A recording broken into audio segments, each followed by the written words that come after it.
Qui ne connaît pas les amours? Des chiffres et des lettres, question pour un champion, money drop, qui veut gagner des millions? N'oubliez pas les paroles, les 12 coups de midi, mais aussi la France a un incroyable talent, le meilleur pâtissier, Koh-Lanta, Fort Boyard. De 7 à 77 ans, voire plus, les jeux télévisés sont des rendez-vous incontournables du petit écran pour toute la famille. Divertissants, instructifs, captivants, ils s'invitent dans nos foyers aux heures de grandes écoutes et font la joie des aficionados du buzzer, des intellos, des warriors, des stratèges. En un mot, ils ne laissent personne indifférent. Mais connaissez-vous leurs véritables histoires? Qui sont ces cerveaux enflammés, capables d'imaginer des scénarios rocambolesques qui sauront tenir en haleine des millions de téléspectateurs? Comment écrit-on un scénario de jeu? Comment le produit-on? Qui sont celles et ceux qui vont travailler d'arrache-pied pour que l'imagination d'un scénariste tout seul, dans sa chambre, devienne un succès planétaire? Vous n'avez pas la réponse? Ne vous inquiétez pas, nous allons vous éclairer. Écoutez cette série de podcasts initiée par la SAGE, la Société des auteurs de jeux, et plongez dans un univers mathématique, poétique et spectaculaire.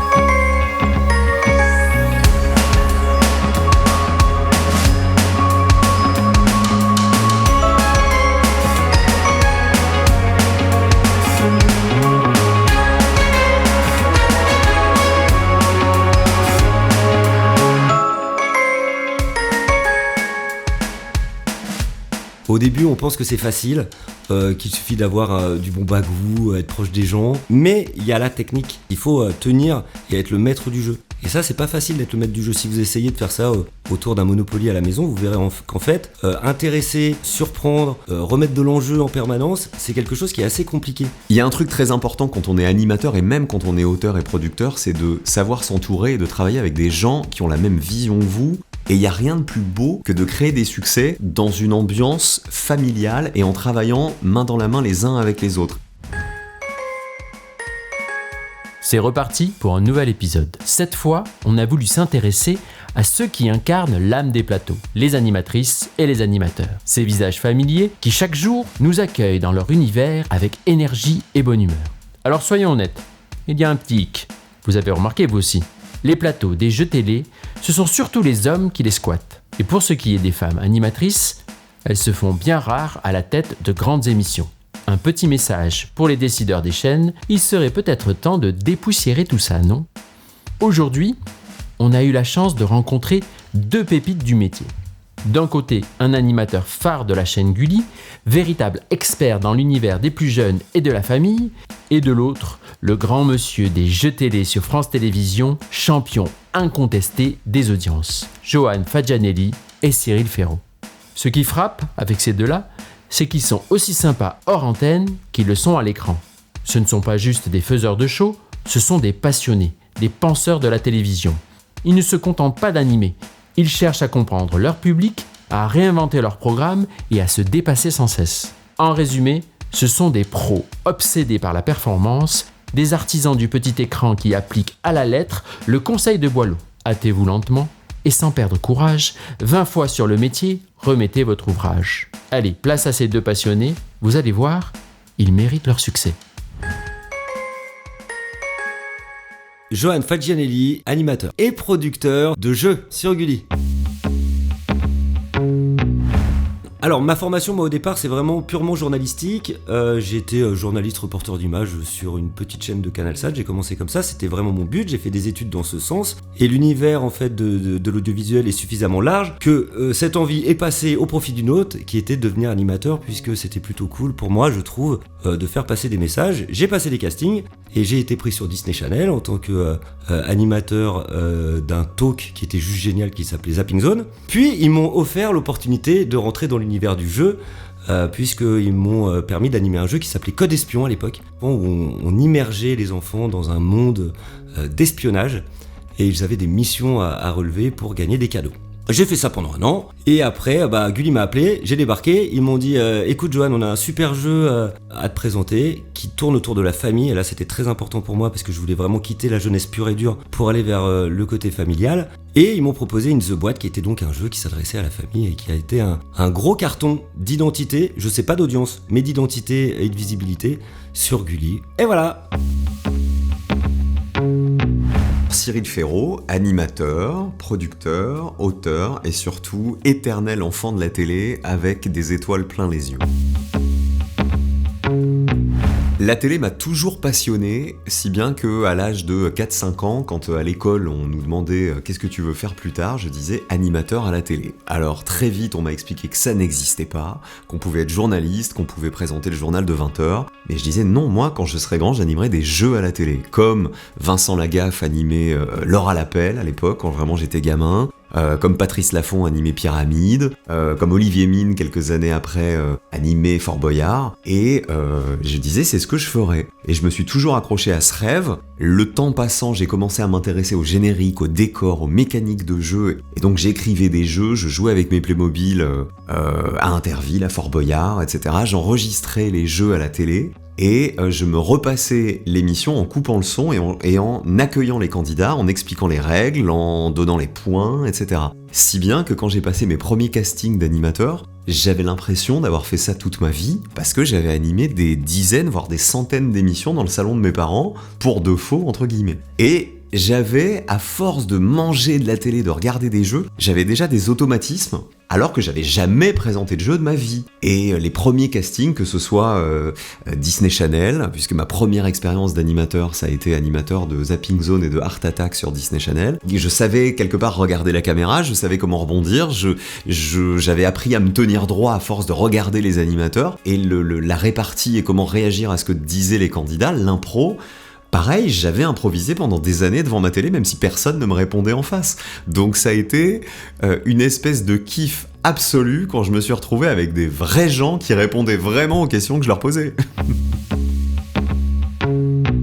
Au départ, j'avais pas l'ambition de devenir animateur télé. Bon, ça s'est fait au fur et à mesure. Et surtout, après, quand j'ai découvert le jeu, forcément, je me suis posé la question de qui j'aimerais regarder et quel comportement je pourrais avoir. Donc, effectivement, j'ai regardé beaucoup d'animateurs de jeux. Et là, on a des rôles, ça. On a des rôles. En France, on a vraiment des animateurs extrêmement bons. Je pense qu'on est tous d'accord. Nagui est une machine à animer d'une performance toujours à propos, avec la phrase qu'il faut, parce que c'est compliqué ça, d'être à l'écoute de l'autre et d'être capable d'avoir le bon mot d'humeur qui va permettre de détendre tout le monde, de faire rire les téléspectateurs, parce que c'est aussi ça le but, quand on parle de divertissement, c'est de faire rire ou sourire. Et Nagui a toujours eu cet à-propos hallucinant, c'est un maître de jeu, mais pour moi génial. Il y a Lagaffe, moi, qui m'a beaucoup marqué. J'adorais le regarder dans le Big Deal, et c'est vrai que ces codes et cette façon de faire le clown, en fait, ça marche en jeu, parce qu'il oubliait jamais, et ça c'était le secret, les candidats qui étaient avec lui, il était capable de les faire briller en faisant le clown. Et pour le coup, Lagaffe fait partie de mes animateurs de jeu préférés, et j'avoue lui avoir piqué 2-3 trucs de temps en temps, histoire de prendre des gens, danser avec eux sur le plateau, ça marche en fait, effectivement. C'est pas si facile, mais faut y aller. Et voilà, des personnes qui sont référentes dans le jeu en France, qui marchent extrêmement bien, et qui ont mis en fait leurs pattes dans l'animation du jeu. Et j'oublie Arthur aussi avec les boîtes, c'était incroyable.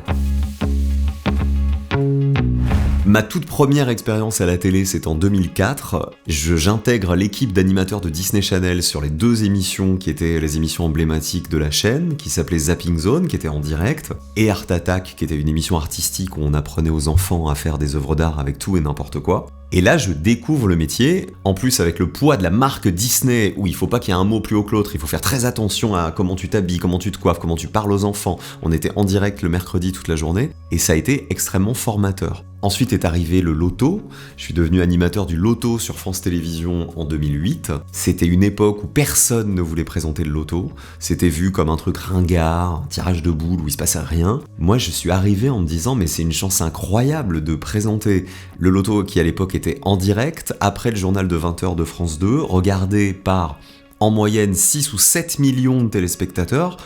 C'était incroyable, et j'avais surpréparé mon casting avec des jeux de mots, avec de la déconne, etc. Et tout le monde m'a dit « Tu es très drôle, mais ce sera pas toi ». Je dis « Ah bah c'est dommage ». Et puis finalement, il y a eu plusieurs panels de téléspectateurs et de joueurs de loto qui ont dit « Ah, mais on l'aime bien le petit blond, il est rigolo, ça change de d'habitude ». Et c'est comme ça que j'ai démarré sur France Télévisions en 2008, présentateur du loto. Et le casting de Slam est arrivé très vite après, moins d'un an plus tard. Et alors là, vraiment, je me suis dit « Ce sera pas moi ». Parce que j'avais 23 ans, pour trouver un animateur qui allait piloter un jeu quotidien sur France 3 l'après-midi, 23 ans, c'était surréaliste. Mais je me disais, ça va me faire une bande démo, ça va me faire des images. Et j'ai surbossé ce casting. Je me suis dit, la mécanique, il faut que tu puisses la rendre claire en une phrase. Et cette phrase que j'ai écrite pour le casting, c'est devenu la phrase que j'ai répétée pendant 16 ans, pendant presque 4000 épisodes, et qui m'a jamais quitté pendant ces 16 ans de slam, et ça a été le début d'une aventure incroyable, voilà, dans les jeux.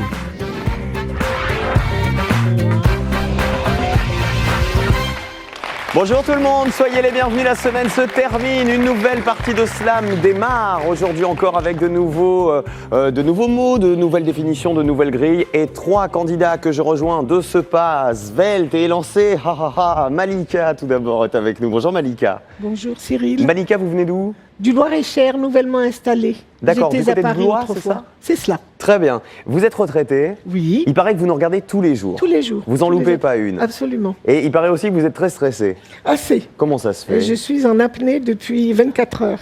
Ah, alors ça, c'est bien, là vous allez battre un record du monde, hein, si je peux me permettre. Tout va bien se passer, vous allez voir. Les compétences qu'il faut pour être animateur de jeux télé, il y en a. Déjà, je tiens à rassurer tout le monde, il y a des compétences nécessaires. Au début, on pense que c'est facile, qu'il suffit d'avoir du bon bagou, être proche des gens. Alors ça, il le faut.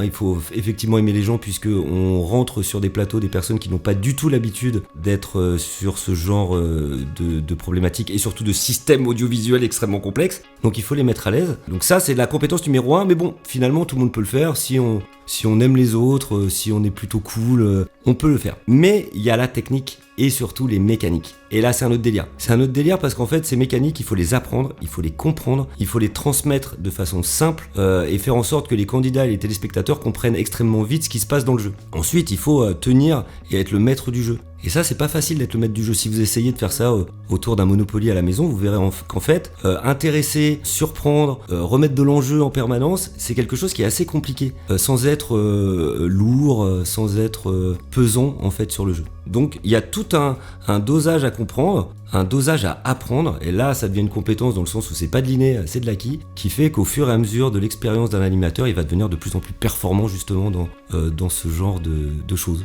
Au début, moi j'ai commencé sur des talks, et effectivement le talk c'est que de l'humeur.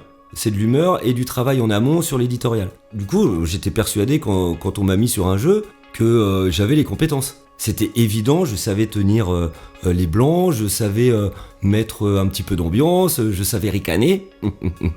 Donc pour moi, c'était une évidence. Quand je me suis retrouvé la première fois sur le plateau d'In The Boîte, qui était un gros plateau avec des codes de télé, avec du public, avec des gens, je me suis rendu compte que c'était pas juste moi qui devais parler, je devais faire parler des gens qui étaient absolument en stress, que tout était compliqué, que les mécaniques, je les tenais pas parce que pour moi, parler d'un jeu c'était simple, mais en fait c'est pas simple.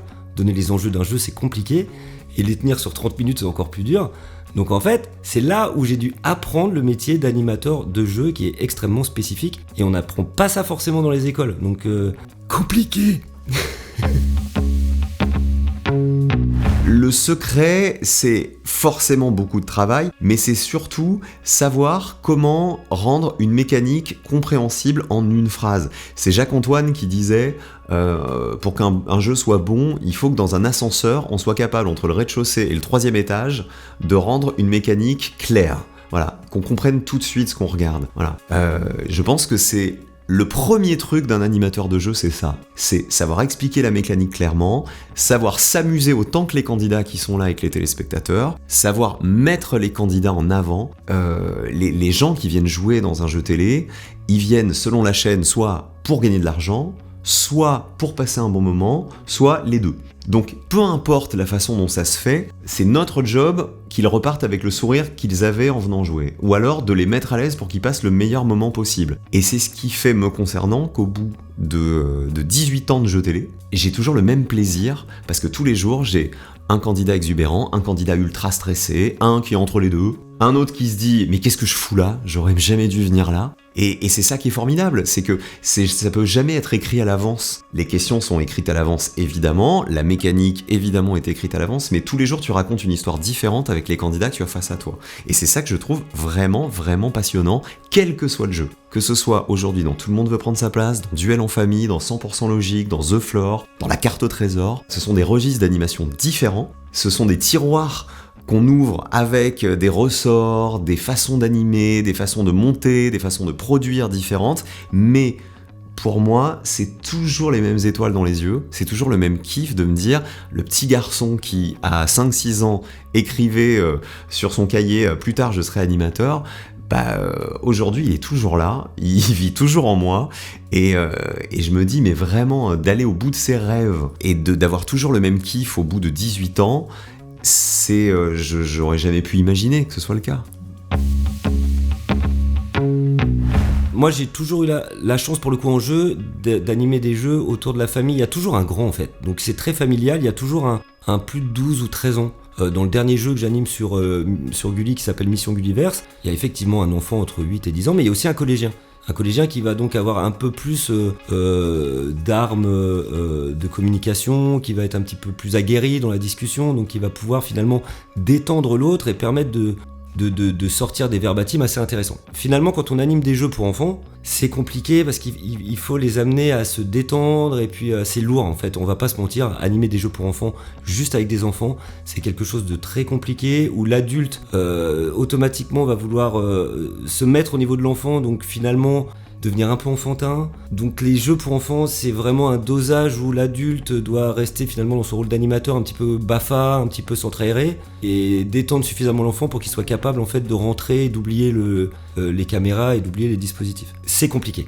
On va pas se mentir, pour le coup, animer des jeux pour enfants sans devenir ridicule, tout en gardant une posture d'adulte bien pensant et amener l'enfant là où il faut, c'est compliqué. Et là, pour le coup, il n'y en a pas beaucoup, et je comprends qu'il n'y en ait pas beaucoup parce que ça demande beaucoup de travail et beaucoup d'expérience. Animer des jeux familiaux, c'est hyper cool. C'est hyper cool puisque, comme je vous le disais, il y a toujours un référent adulte qui va détendre l'autre et qui va permettre à l'enfant qui est là à ce moment-là de se détendre et d'oublier les caméras.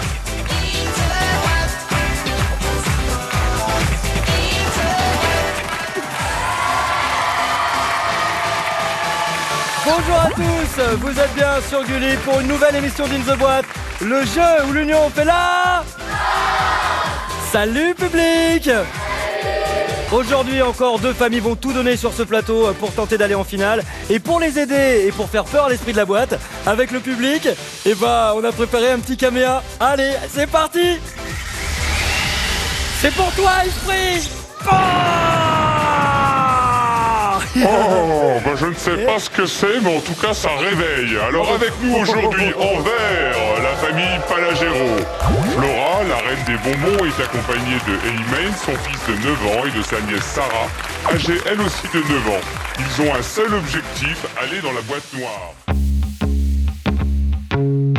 Pour qu'un jeu soit réussi, il faut en animation que tu sois autant focus sur ta mécanique, sur tes points, sur ce qui se passe, que sur l'ambiance générale que tu veux transmettre aux téléspectateurs et le fait que les candidats soient dans la meilleure disposition possible. C'est pas toujours facile, mais quand l'alchimie se crée entre ces deux univers, c'est là non seulement où le jeu est réussi, c'est là, je pense, où les téléspectateurs prennent le plus de plaisir à la maison, et c'est là, très égoïstement, où en tant qu'animateur, tu prends un kiff fou. Parce que si tu es concentré uniquement sur ce qui se passe en plateau et sur l'ambiance et sur les candidats, tu peux très vite exclure le téléspectateur, qui est là pour jouer, mais qui est pas là pour se sentir à des années-lumière de ce qui se passe sur ton plateau, même si ça se marre, même s'il y a de la vanne, etc. Donc, il faut trouver le savant mélange, jamais être dans la private joke, toujours être dans l'inclusion du téléspectateur, bien juger le moment où tu regardes ton candidat, tu regardes ta caméra pour inclure les gens qui te regardent, et ça pareil, ça c'est pas si facile. Alors il y a des animateurs qui travaillent avec un retour sous la caméra, c'est mon cas, et c'est même un peu schizophrénique parfois, parce que quand tu regardes un candidat, mais qu'en même temps t'as un œil sur l'écran, et que tu vois l'ampoule qui clignote mal derrière toi, et qu'il faut trouver le moment où la caméra est pas sur toi pour le dire à la régie, ça clignote en vert derrière alors que ça doit être bleu. Parfois c'est un peu schizophrénique, mais on se soigne tous, je crois. J'ai cette chance folle aujourd'hui d'incarner plusieurs émissions, plusieurs formats, qui ont des ressorts en animation qui sont complètement différents. Être dans l'hélico de la carte au trésor et guider un peu comme à la radio les candidats depuis l'hélico, ça n'a strictement rien à voir qu'être au centre de l'arène de 100% logique avec les 100 candidats, ne sachant jamais qui va perdre à quel moment, etc. Ou d'animer Tout le monde veut prendre sa place, où là on est dans une mécanique bien huilée, bien carrée, mais où il faut pouvoir mettre de l'humeur, de la bonne humeur tous les jours et enregistrer jusqu'à 6 émissions par jour. Voilà, c'est pas la même énergie, c'est pas la même façon de préparer, etc. Le dénominateur commun en ce qui me concerne, c'est que j'ai toujours le même stress, je me mets toujours la même pression, puisque j'ai besoin, par exemple, sur une émission comme 100% logique, j'ai surligné les 100 fiches de candidats avant d'arriver en plateau. C'est-à-dire que je connais tous les candidats qui sont en face de moi. Je sais qui s'est cassé la jambe au ski, je sais qui est phobique des éponges, je sais qui a rencontré Brad Pitt à Las Vegas dans un ascenseur. J'ai besoin de ça pour savoir où je mets les pieds. Après, une fois que j'ai, entre guillemets, révisé, que je sais qui sont mes candidats, j'ai plus qu'à m'amuser. Je ne maîtrise rien de ce qui va se passer, ça veut pas dire que tout est planifié, tout est écrit, etc., puisque je ne sais pas qui va aller où, qui va perdre à quel moment, etc., mais j'y vais relax, parce que je sais que j'ai bien révisé. Après, j'ai plus qu'à m'amuser. Quelle que soit l'émission, en fait, j'ai toujours peur des audiences. Même les cartons, aujourd'hui 100% logique, The Floor, le quiz des champions, font partie des plus grosses audiences du samedi soir de France 2. C'est un fait. Il se trouve que tous les dimanches, je commence à me réveiller à 6h du matin, angoissé de me dire « Oh, et si on se plante ?» Quand j'ai pas fait un cauchemar dans la nuit qui me fait dire qu'on a fait 5%, un truc qui, je touche du bois, a priori n'arrivera pas. Mais je me dis toujours, est-ce qu'on va pas lasser ? Est-ce que je ne vais pas lasser ?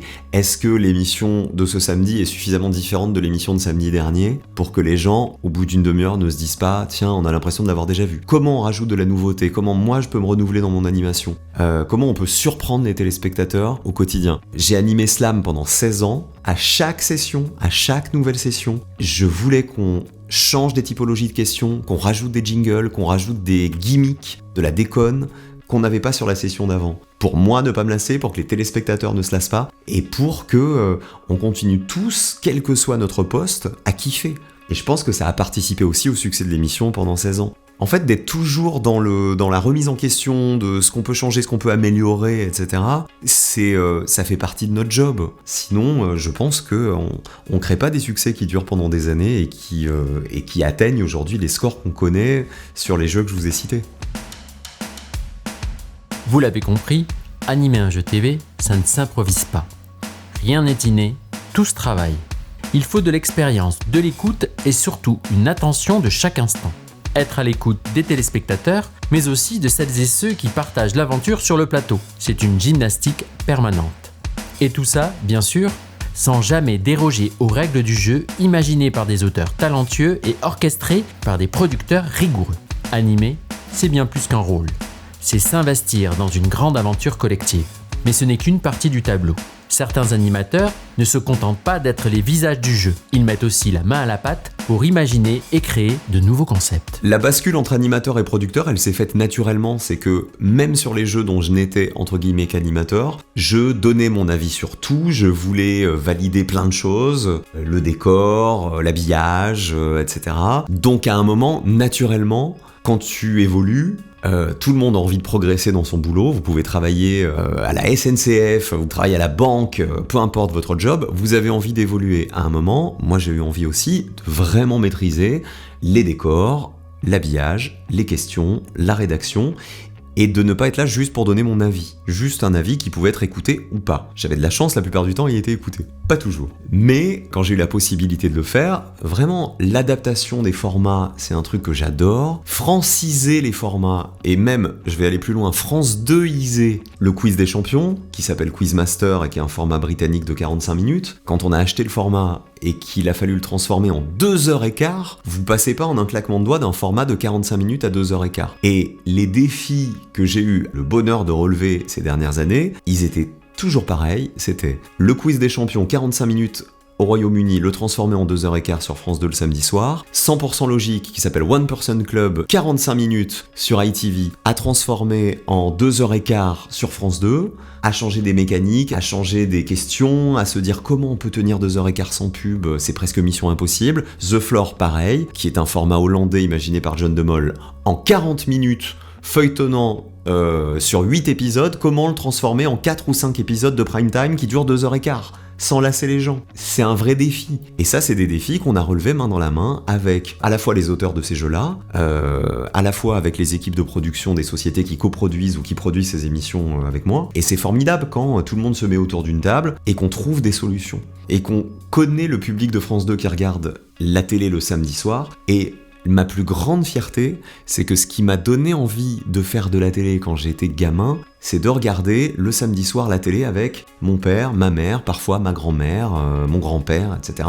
Et de pouvoir reconstituer la famille sur le canapé devant la télé. Et à une époque où tout le monde commence à regarder des plateformes sur son téléphone, sur son iPad, d'un côté du canapé, de l'autre, chacun dans une pièce, etc. Et où tout le monde consomme la télévision de façon complètement égoïste, de réussir le samedi soir à rassembler par exemple jusqu'à plus de 4 millions de téléspectateurs avec 100% Logique, et d'avoir les enfants de 8 ans qui jouent avec les parents et les grands-parents, et qui se challengent entre eux, c'est exceptionnel. Et franchement, j'étais pas sûr quand on a lancé ce format, je savais que ce serait un carton, je suis tombé amoureux de ce format dès que je l'ai vu dans la version britannique, qui est pour le coup très différente de la nôtre, mais je savais qu'on pouvait relever ce défi-là, de mettre toute la famille devant la télé. Et c'est ce qu'on a réussi à faire. Et ça, c'est vraiment une fierté. Parce que les audiences, c'est super, la réussite, c'est super, de se dire, on fait vivre en famille des moments d'échange à des gosses avec leurs parents et leurs grands-parents, c'est magique.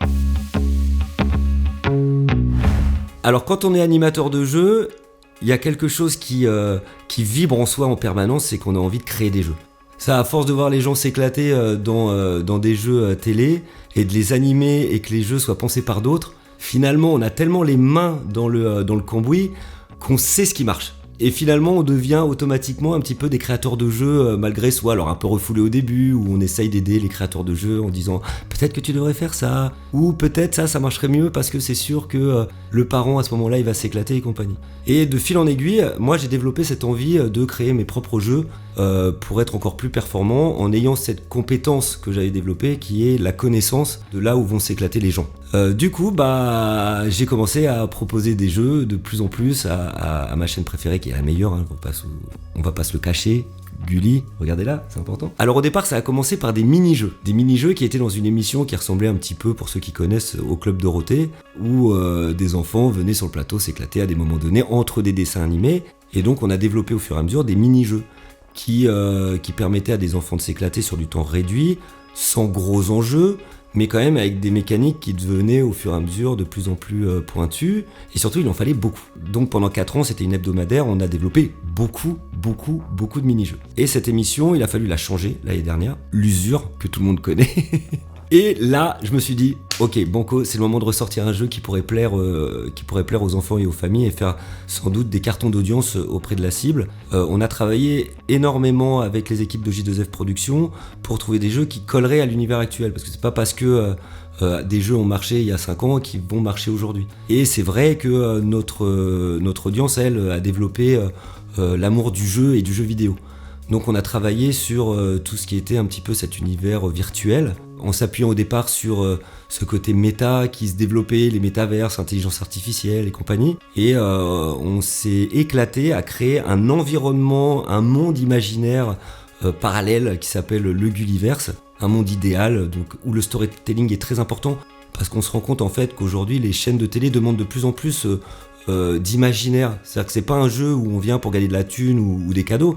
Aujourd'hui, il faut un jeu où on est immergé dans une aventure et il faut trouver tous les codes, l'historique, ça devient une fiction en fait. Hein. Du coup, on a inventé ce monde, le Gulliverse, qui est le monde idéal de Gulli. Et dans ce monde, il y a un méga boss à détruire, forcément ça touche les enfants, qui s'appelle le Juke Boss. Et il faut relever des épreuves pour arriver à cet ultime boss pour tenter de le battre. Voilà, donc le jeu a été pensé avec un univers entier, avec du wording. Alors le wording, ça veut dire que tous les mots doivent être précis. Ça veut dire aussi que on doit trouver une histoire à tout.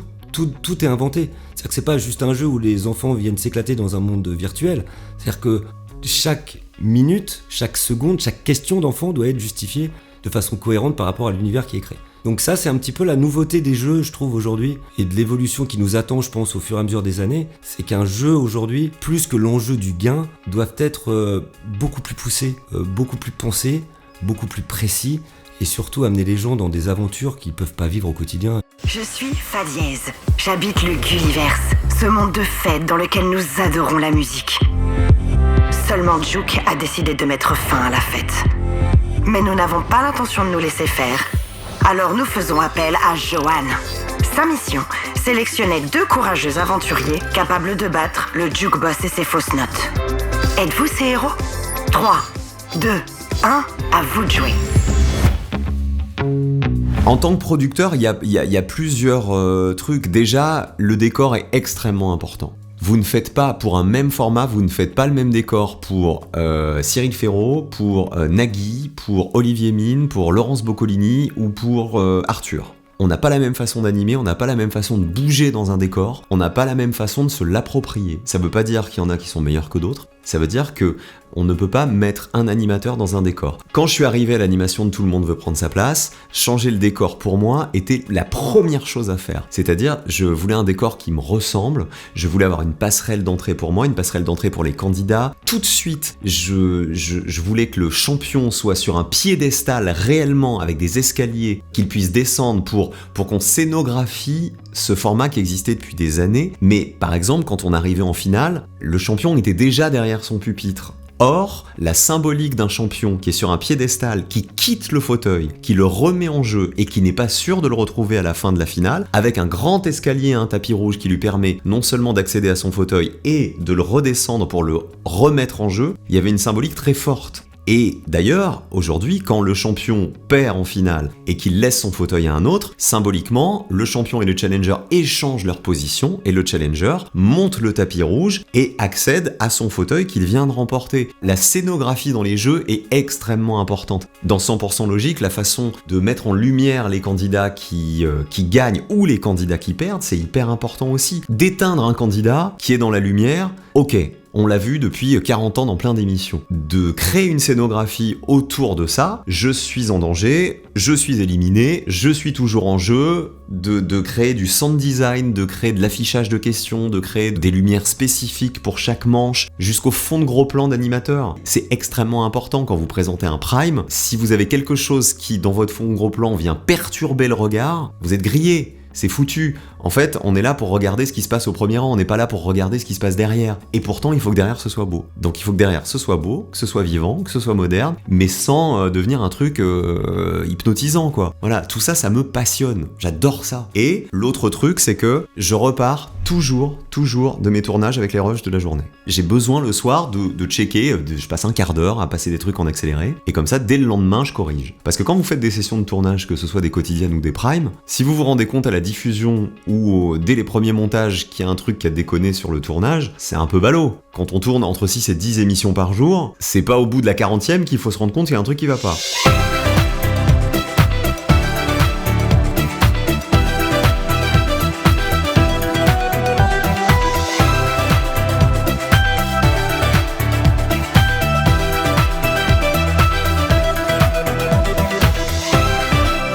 Duel en famille, je suis très fier de ce bébé. C'est une idée de jeu qui m'est venue lors d'une nuit d'insomnie. Je réfléchissais, je me disais, qu'est-ce qui n'a pas été fait sur France 3 ? Sur France 3, on sait qu'on va chercher de la culture générale, on sait qu'on a besoin de parler avec des candidats vraiment qui sont fiers de représenter leur région, puisqu'on est sur la chaîne des régions. L'idée d'équipe, on l'avait déjà vue dans plein de jeux. Une famille, on ne l'avait vue que dans Famille en Or. Mais Famille en Or, on n'est pas du tout dans un jeu de culture générale, on est dans un gag, on est dans un divertissement où on vient jouer, mais on vient jouer sur qu'est-ce que vous trouvez dans le sac à main d'une femme, quelle est la première chose que vous faites le matin quand vous vous réveillez, etc. Je me suis dit, on n'a jamais vu un jeu avec une famille entière qui vient jouer, avec toutes les générations représentées, les enfants qui peuvent jouer avec les parents, les grands-parents, chacun pouvant avoir son domaine de compétences. Et on est sur France 3, chaque famille vient d'une région. Et donc j'étais dans mon lit et j'ai pris mon iPhone et j'ai commencé à noter des idées. Un décor d'appartement, Une famille, ça vit dans une maison, ça vit dans un appartement, et non pas un décor de jeu classique, avec des projecteurs, des grands écrans, des totems lumineux, etc. Des manches qui seraient toutes différentes les unes des autres, des typologies de jeux qui pourraient ancrer en fait le jeu dans un rendez-vous quotidien et qui puissent permettre d'avoir un twist en fin de semaine, et surtout l'envie dès le départ de me dire il faut que ce jeu soit feuilletonnant. On a l'habitude des jeux avec des champions qui reviennent, on a eu l'habitude de jeux avec des équipes qui pouvaient revenir quand elles gagnaient le lendemain ou la semaine d'après. On n'a jamais eu un jeu avec 2 familles qui s'affrontent et qui sont là toute la semaine. Et qui va nous permettre, ce côté feuilletonnant, de faire connaissance tous les jours, encore plus avec les membres de la famille, de créer des running gags, de commencer, si le lundi j'apprends que la chef de famille elle est fan de Marc Lavoine, ça va être mon running gag pendant toute la semaine, et surtout de se dire que à la fin d'une émission, la famille qui aura perdu, au lieu de rentrer chez elle déçue, elle va aller se préparer pour l'émission d'après et elle va avoir une niaque incroyable pour remporter la 2e émission. Et je me disais, si les 2 familles et si notre casting est bien fait, les 2 familles auront gagné de l'argent à la fin de la semaine et on aura eu une compète avec des familles qui vont repartir en étant heureux d'avoir passé un moment, d'avoir tourné 5 émissions ensemble et qui vont se dire c'est un souvenir qu'on aura toute notre vie. Et je ne pensais pas que ça se transformerait autant en réalité, c'est-à-dire que toutes les familles qui quittent le plateau de Duel en famille après avoir tourné 5 émissions disent toutes la même chose. On a vécu un truc incroyable qui sera gravé dans nos mémoires, mais pour la vie entière. À quel moment tu peux aller jouer avec ta grand-mère, ta mère, ta cousine, etc. pendant 5 émissions à la télé ? Et puis au fur et à mesure des épisodes, ils cumulent des cagnottes, donc ça finit par avoir des cagnottes très sympas. Des grands-parents qui sont doués en orthographe, par exemple, sont parfois rattrapés par les petits-enfants qui sont plus doués en culture populaire, en cinéma, etc. Et ça nous donne une émission qui est extrêmement feel-good, dont on a changé la mécanique au fur et à mesure des épisodes, en fonction des retours des téléspectateurs, c'est-à-dire il faut pas oublier pour qui on fait de la télé. Donc quand les gens disaient ils sont trop assis dans le canapé, ou alors cette épreuve-là on l'aime pas, etc. Voilà, ça a permis les premiers mois de reposer les choses et de transformer les choses. Et je suis très fier de ce bébé qui existe maintenant donc depuis 3 saisons, qui est vraiment parti d'une nuit d'insomnie, d'une feuille blanche, et qui fait que aujourd'hui on n'a plus aucun problème à trouver des familles et que les audiences sont excellentes. Au bout de la 3e saison, c'est tellement chouette de partir d'une feuille blanche et de se dire on a réussi à mettre à l'antenne un jeu quotidien français, 100% français, à l'antenne sur France Télévisions. Un autre jeu qui m'a marqué moi en tant qu'animateur et producteur, parce que c'était une vraie envie, alors pour le coup qui venait de YouTube, où en tant que producteur je me rendais compte qu'il y avait une vraie appétence des plus jeunes et des familles sur les parcs d'attractions, puisqu'à chaque fois qu'il y avait des influenceurs youtubeurs qui faisaient de la création de contenu autour des parcs d'attractions, ça faisait des millions de vues. Donc du coup je me suis dit banco, là faut créer un jeu dans les parcs d'attractions, le vendre régulier parce que là on parle à la famille et ça va cartonner. Bon, le résultat, ça a cartonné, et surtout, ça a été génial de prendre des manèges à sensations fortes très puissants, parce qu'on est allé à Europa Park, et de faire à l'intérieur des jeux qui sont par exemple avoir un écarteur de bouche et devoir dire des mots à son pote alors qu'il est en train de crier parce qu'il a peur, de devoir chanter dans un Silver Star qui va à plus de 200 km/h et avoir en bas ses potes qui doivent écouter ce que je chante et retrouver la chanson alors que les candidats ont peur. Je me suis marré, j'ai trouvé ça génial. C'est un format qui n'a jamais été fait d'ailleurs ailleurs. Ça s'appelle A, le jeu qui vous met la tête à l'envers, et on est en train de retravailler du coup sur d'autres formats dans d'autres parcs, parce qu'en fait ça marche quand on prend des guests qui viennent avec d'autres candidats fans pour tenter de se mesurer aux autres dans des jeux à sensations, ça marche quoi. Bientôt, rendez-vous dans un lieu unique. Vous allez vivre une aventure extraordinaire. Des attractions sensationnelles. Des youtubeurs stars. Est-ce que vous êtes prêts ? Des épreuves de choc. Bienvenue dans... le jeu qui vous met la tête à l'envers.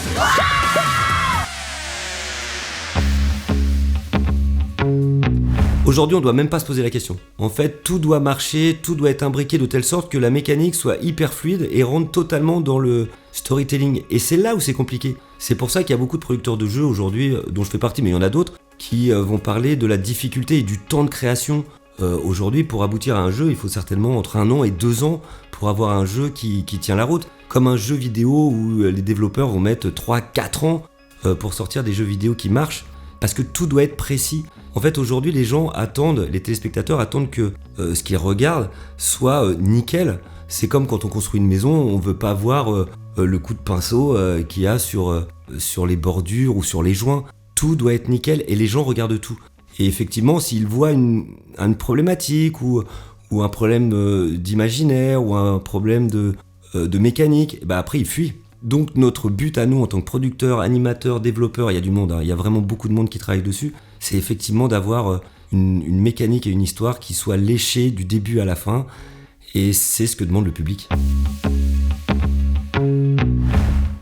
Être auteur de jeu, c'est sans doute ce qui est le plus difficile. La preuve, c'est que combien d'auteurs de jeux à succès on est capable de citer ? En fait, on peut les compter sur les doigts de la main, en réalité. On peut tous écrire un jeu, on peut tous écrire une mécanique, mais entre un truc qui sur le papier te paraît sympa, etc., et la réalité, des tests, des démos que tu peux faire, des simulations, et la réalité du tournage en plateau avec des vrais candidats qui vont réagir peut-être différemment de ce que tu avais imaginé, etc. Le vrai kiff quand t'écris un jeu, c'est de se dire, et moi je l'ai vécu sur Duel en famille, un jour où t'as un déclic et tu te dis « Putain, ça marche !» Et il se passe des choses que t'avais même pas imaginées. Dans le côté négatif que tu dois corriger, comme dans le côté positif où tu te dis « Waouh, ben voilà, c'est exactement ce que j'avais en tête et ça marche même mieux que ce que j'avais imaginé. » Auteur, c'est pas forcément le Graal. Le Graal, c'est quand t'as une idée qui te vient un jour, que tu la couches sur le papier, que tu arrives à la transformer en un jeu et que les téléspectateurs sont là et y adhèrent. Ça, c'est le Graal. Quand t'arrives à mélanger auteur, producteur, animateur, réalisateur, et que tout le monde bosse main dans la main, et que tout le monde embellit ce bébé, parce qu'un auteur, on va dire la vérité, il a besoin d'un animateur, il a besoin d'un bon casting, il a besoin d'une excellente rédac, il a besoin d'un joli décor. Tout ce monde-là doit travailler main dans la main pour réussir à faire le plus beau produit possible. Et quelque part, il suffit qu'il y ait un truc parmi ce que je vous ai cité qui déconne pour louper un succès.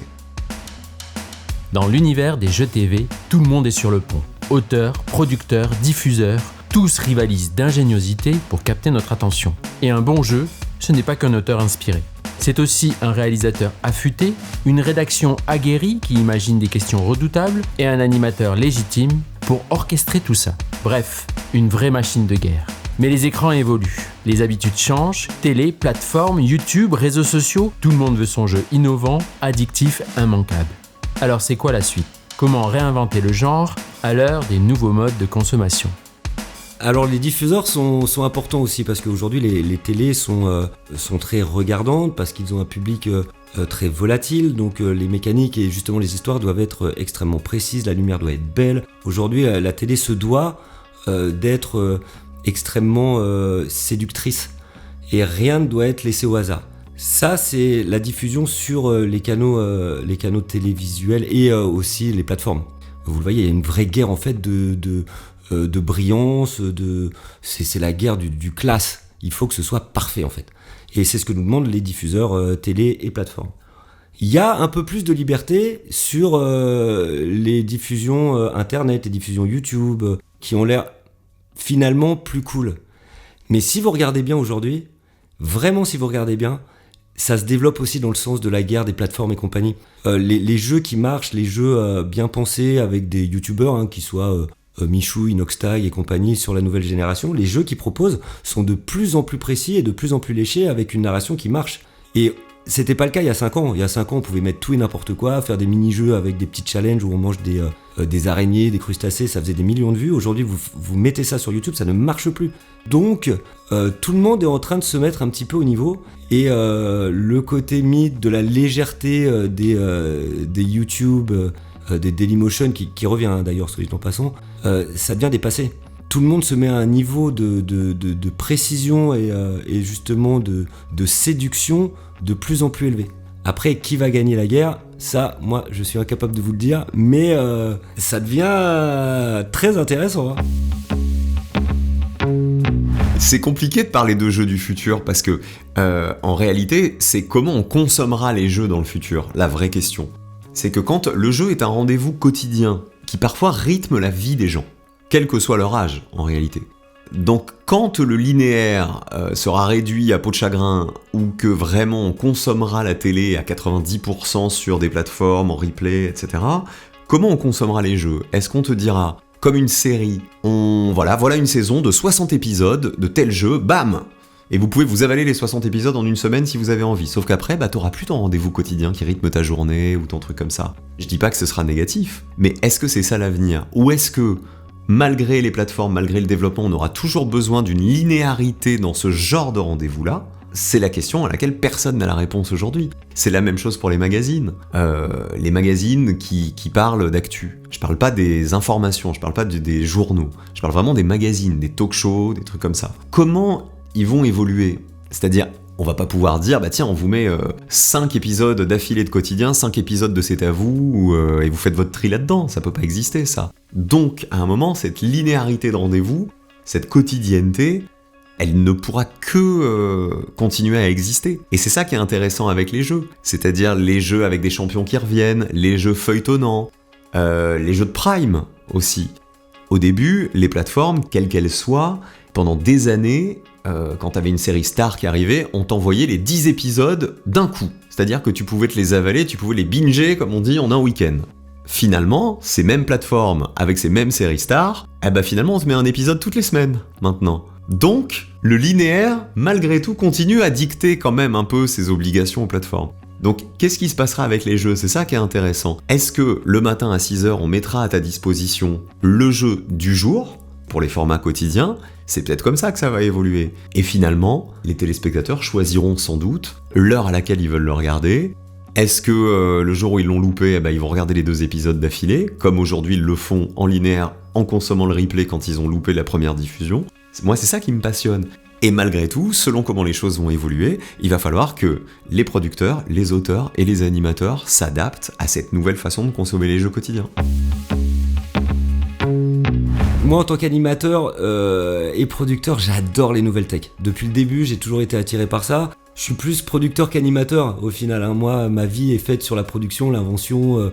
J'adore aller vendre des nouvelles idées, j'adore veiller sur ce qui se passe dans le monde entier et compagnie. L'intelligence artificielle, ouais, c'est un gros débat. Alors, c'est un débat qui fait des grèves aux États-Unis, hein. Mais c'est aussi un débat qui devrait nous toucher un peu plus, je trouve, en France. Parce qu'il y a des choses à faire tellement grandes, mais c'est tellement cool. Et peut-être qu'il y aura que des animateurs virtuels. Et alors, si ça permet aux gens de continuer à se divertir, si c'est ce qu'ils attendent, et si finalement l'intelligence artificielle, le fait d'avoir de l'image tellement magnifique, ça permet aux gens d'être bien, d'oublier leurs soucis. Parce que finalement, on est là pour ça. Tous autant qu'on est, on crée du divertissement. Je vous parle pas de l'information, hein. Mais on crée du divertissement pour que les gens se détendent, se divertissent, qui est quelque chose de très important, historiquement. Donc si la suite, ça passe par l'intelligence artificielle, mais go ! Il y a un truc très important quand on est animateur et même quand on est auteur et producteur, c'est de savoir s'entourer et de travailler avec des gens qui ont la même vision que vous, qui parfois n'ont pas la même, mais qui savent faire un pas vers vous et du coup vous faites un pas vers eux. Et de travailler en famille. Je m'explique, j'ai rencontré quelqu'un en 2008 quand j'ai été embauché comme animateur du Loto, c'est Nathalie Couzouillan, qui était directrice artistique de la Française des Jeux, qui m'a trouvé, qui m'a fait passer ce casting, qui a poussé pour que ce soit moi qui anime le Loto, et on ne s'est jamais quitté, puisqu'aujourd'hui elle produit Tout le monde veut prendre sa place, avec Rémi Feldman, elle est sur tous mes primes avec moi, elle a lancé Duel en famille avec moi, et de la même façon, j'ai présenté Slam pendant 16 ans, qui était produit par Rémi Feldman, le producteur artistique, et j'ai emmené Rémi avec moi sur l'aventure Tout le monde veut prendre sa place avec Nathalie, ce sont sans doute les 2 producteurs en France qui me connaissent par cœur, qui savent quand j'ai un coup de mou, qui savent quand je suis surexcité, qui savent quand quelque chose m'agace, qui savent quand j'ai mal à la gorge, quand je suis de mauvaise humeur, au contraire, quand tout va bien, et qui savent me porter, qui savent m'accompagner. Et il n'y a rien de plus beau que de créer des succès dans une ambiance familiale et en travaillant main dans la main les uns avec les autres. Et tous mes succès sont aussi dus à l'équipe qui m'entoure et qui me permet de me sentir en confiance à longueur d'année. Présenter 6 émissions de Tout le monde veut prendre sa place par jour ou enregistrer 10 épisodes de Duel en famille chaque jour, c'est colossal, c'est énorme. C'est-à-dire que pour garder l'énergie, le sourire, la concentration, la bonne vanne au bon moment, une tête à peu près potable alors que vous vous levez à 5h30 du matin pour être en plateau maquillé à 7h30, être en plateau à 8h30 pour tourner à 9h, et quand vous rentrez chez vous il est 21h, parfois vous êtes crevé. Voilà. Quand vous avez quelqu'un dans l'oreillette qui vous fait marrer, qui vous connaît, sur qui vous pouvez vous reposer quand vous avez un coup de moins bien, c'est quand même incroyable. Et voilà, faut savoir aussi rendre hommage aux gens qui sont dans le car, qui eux aussi ont des grosses journées, eux aussi doivent avoir le regard sur le décor, la lumière, la production, la rédac, etc. Et c'est un vrai talent. Et franchement, sur la place de Paris, il y a très peu de très bons producteurs de jeux. Très peu. Il n'anime pas seulement des jeux télé, il crée du lien. Ce qui unit Johan Faggianelli et Cyril Ferraud, c'est cette même passion. Rassembler les familles autour d'un bon moment, redonner aux écrans leur pouvoir de partage. Mais aussi cette soif d'aventure, ces défis qu'ils relèvent sans cesse, sans peur de remettre leur travail en question et de le faire évoluer. La télévision change, tant mieux. Ils avancent avec elle, ils innovent. Et puis, il y a leur fidélité, à leur parcours, à cette expérience acquise très jeune, mais surtout à leur équipe. Parce qu'un bon jeu, c'est avant tout une histoire collective. Ils en sont les chefs d'orchestre, mais ils savent que chaque instrument compte. C'est peut-être ça, au fond, leur plus grande force.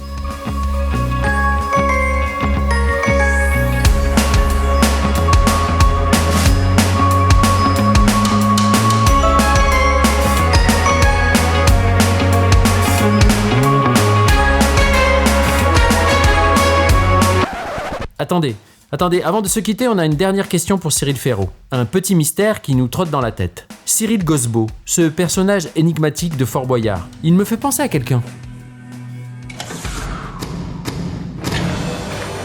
Je vous demande d'accueillir l'animateur qui a connu son âge d'or avant de finir dans les oubliettes du fort. Il sort de son armoire, car ce soir, c'est le grand soir. Cyril Gosbeau!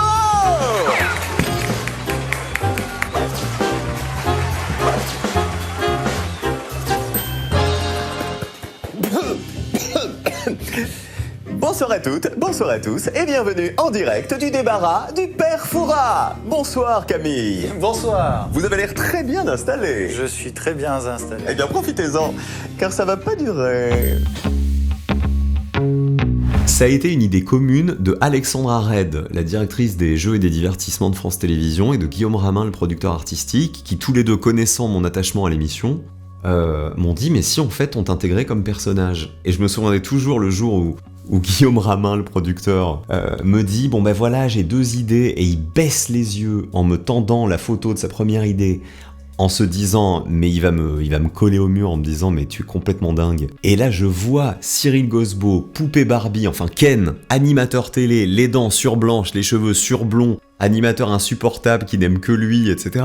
Il était sûr que j'allais lui dire non mais ça va pas. Et j'ai dit mais c'est génial. J'ai dit mais c'est l'idée du siècle de devoir singer un espèce d'animateur ringard, obsédé par son image, avec des tics des années 90. Ce qui est rigolo d'ailleurs, c'est que pour créer Cyril Gosbeau, je me suis inspiré d'animateurs qui sont toujours aussi à l'antenne et dont je tairai le nom. Voilà, ça a été un kiff absolu de le faire, et non seulement je l'ai pas renvoyé dans ses buts, mais au contraire j'ai dit mais t'es un génie, jamais j'aurais eu cette idée.